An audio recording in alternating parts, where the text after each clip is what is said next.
Good evening.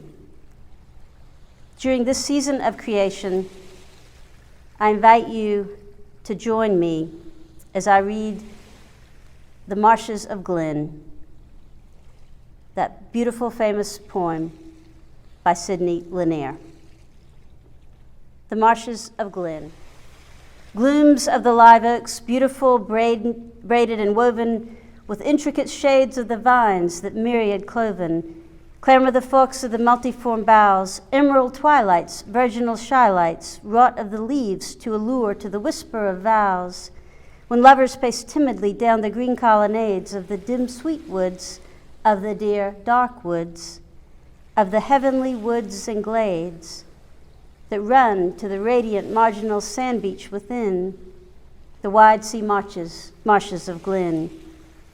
Beautiful glooms, soft dusk in the noonday fire, wildwood privacies, closets of lone desire, chamber from chamber parted with wavering auras of leaves, cells for the passionate pleasure of prayer to the soul that grieves, pure with the sense of the passing of saints through the wood, cool for the dutiful weighing of ill with good. O braided dusk of the oak and woven shades of the vine, while the riotous noonday sun of the June day long did shine. Ye held me fast in your heart, and I held you fast in mine. But now when the noon is no more, and the riot is rest, and the sun is await at the ponderous gate of the west, and the slant yellow beam down the wood aisle doth seem like a lane into heaven that leads from a dream.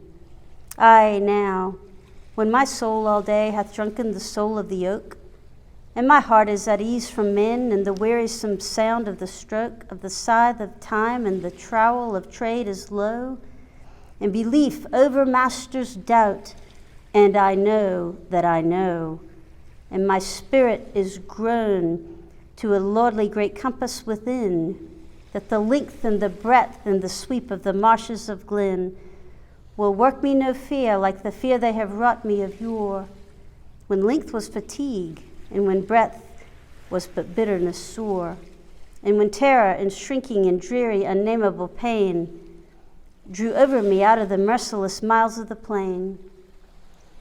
Oh, now unafraid I am fain to face the vast sweet visions of space. To the edge of the wood I am drawn, where the gray beach glimmering runs as a belt of the dawn.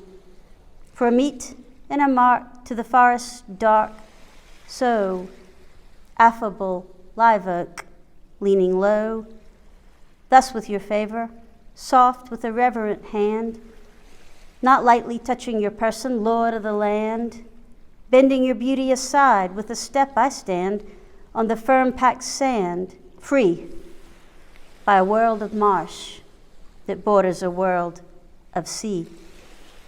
Sinuous southward and sinuous northward, the shimmering band of the sand beach fastens the fringe of the marsh to the folds of the land.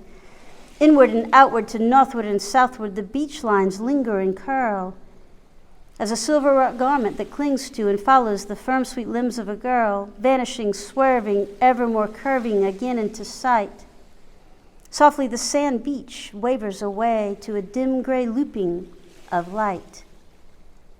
And what if behind me to westward the wall of the woods stands high? The world lies east, how ample the marsh and the sea and the sky. A league in a league of marsh grass, waist high, broad in the blade, green and all of a height, and unflecked with a light or a shade, stretched leisurely off in a pleasant plain to the terminal blue of the main. Oh, what is abroad in the marsh and the terminal sea? Somehow my soul seems suddenly free from the weighing of fate and the sad discussion of sin, by the length and the breadth and the sweep of the marshes of Glynn. Ye marshes, how candid and simple and nothing withholding and free, ye publish yourselves to the sky and offer yourselves to the sea. Tolerant plains that suffer the sea and the rains and the sun, ye spread and span like the Catholic man who hath mightily won God out of knowledge and good out of infinite pain. and sight out of blindness, impurity out of a stain. As the marsh hen secretly builds on the watery sod, behold, I will build me a nest on the greatness of God. I will fly in the greatness of God as the marsh hen flies, in the freedom that fills all the space twixt the marsh and the skies. By so many roots as the marsh grass sins in the sod, I will heartily lay me a hold on the greatness of God.